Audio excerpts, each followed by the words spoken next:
Bismillahirrahmanirrahim. Assalamualaikum warahmatullahi wabarakatuh. Selamat pagi bagi anak kelas 12. Marilah kita buka kembali atau melanjutkan tentang masalah pelajaran fikih yang ada di kelas 12 ini.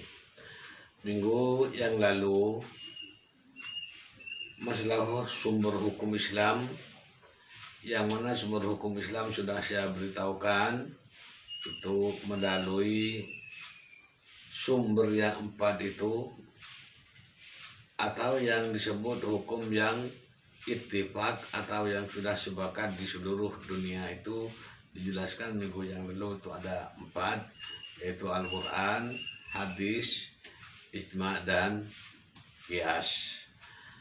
Sedangkan yang disampaikan minggu yang lalu merupakan isi pokok daripada Al-Quran yang ada 4 itu.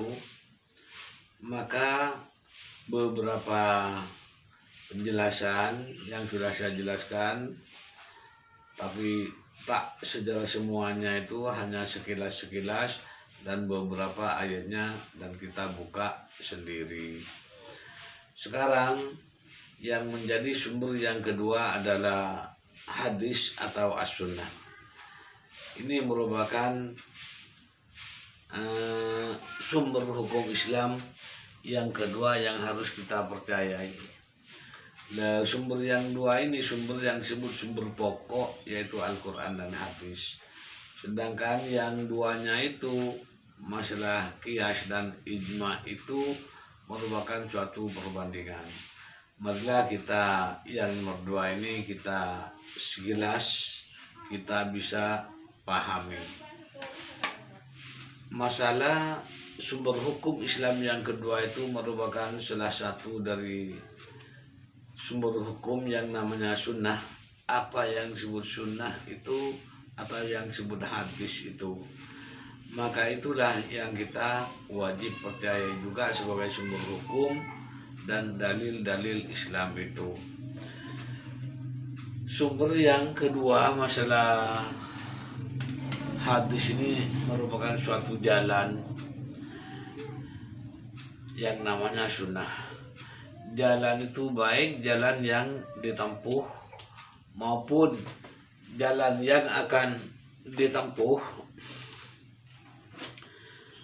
Kita harus mempercayai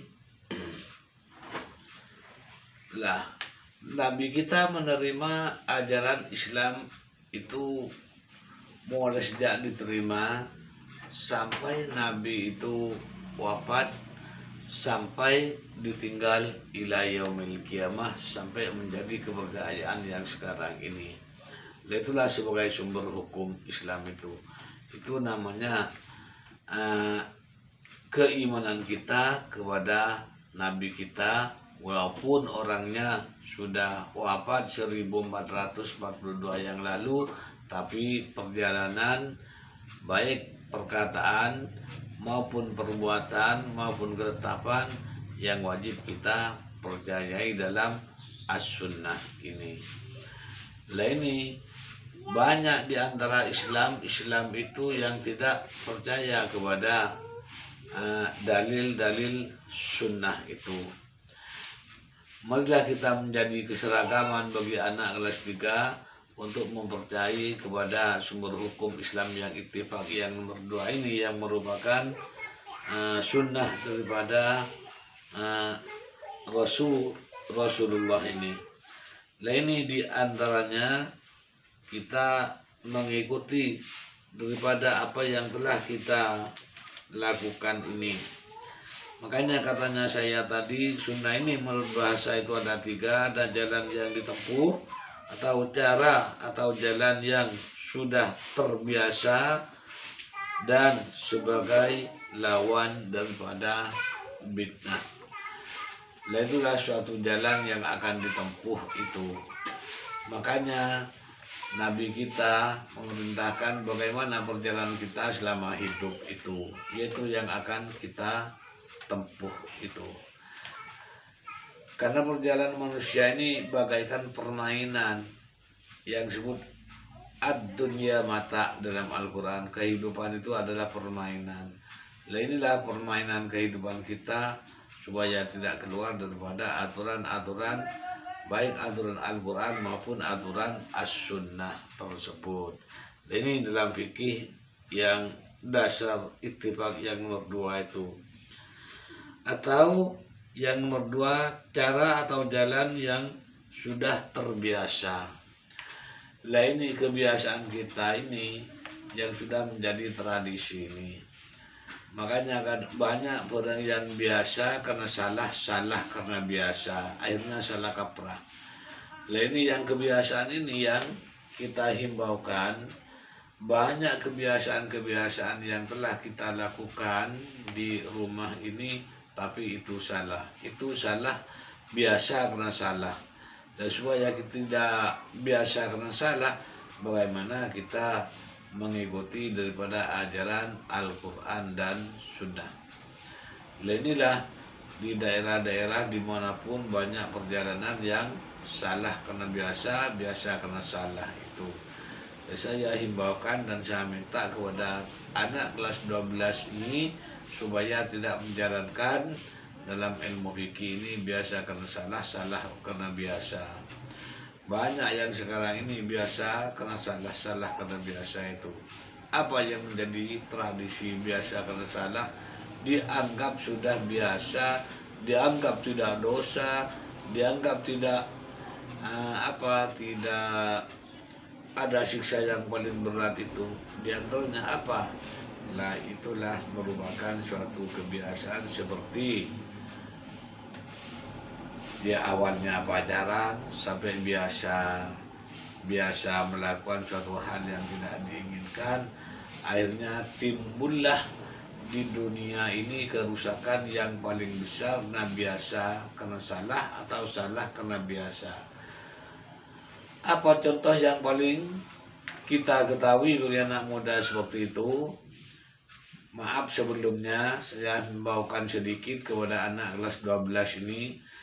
Dengan adanya cara pacaran, kadang-kadang sebelum nikah sudah melakukan.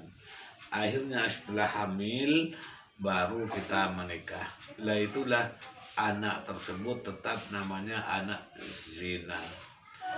Sampai setelah terjadi tumbuh anak zina, jadi bapak yang menghamili ini setelah anak itu perempuan menjadi walinya dari anak perempuannya itu, termasuk anak itu walaupun menjadi anak sudah bapak dan ibu kawin, tapi anak yang tertua ini kan namanya tetap anak zina.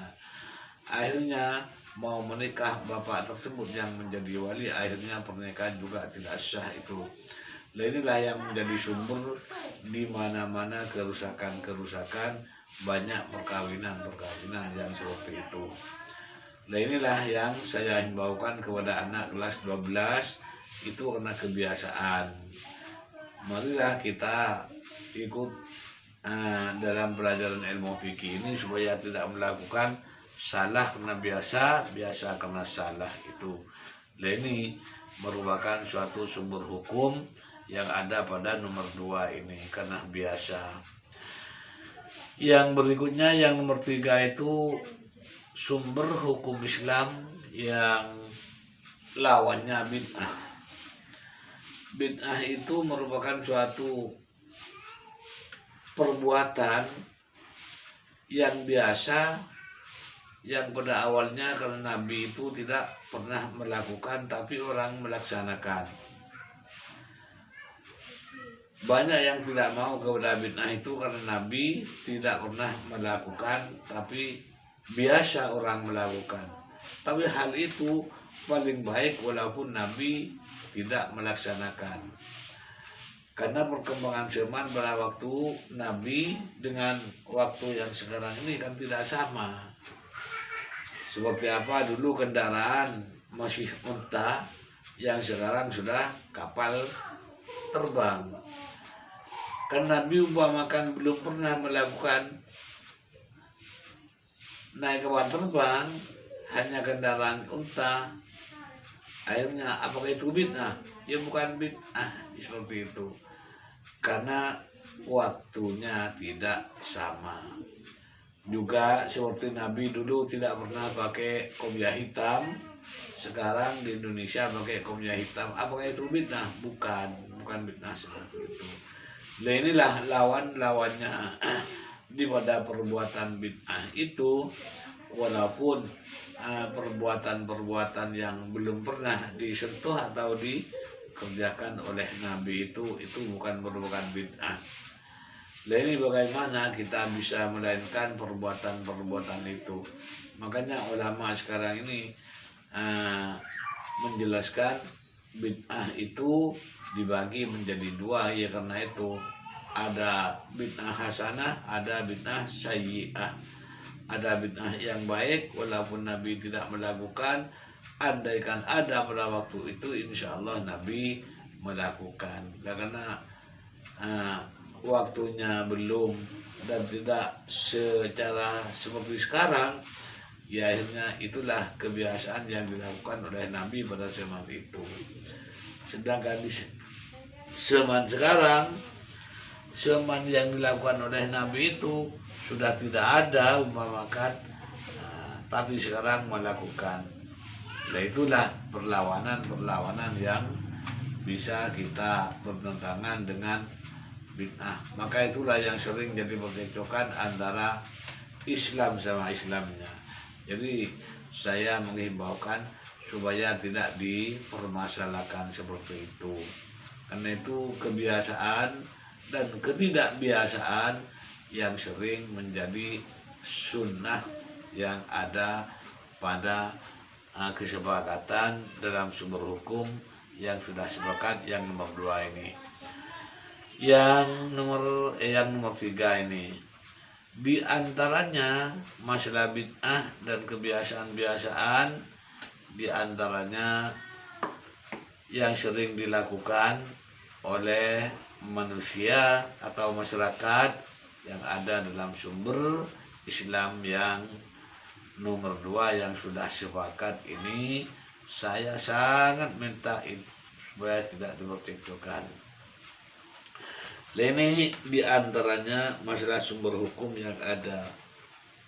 Sedangkan yang disebut hadis dan sunnah ini yaitu merupakan ini yang selalu keluar dalam ujian, baik di ujian negara maupun dalam fikih maupun dalam masalah semester.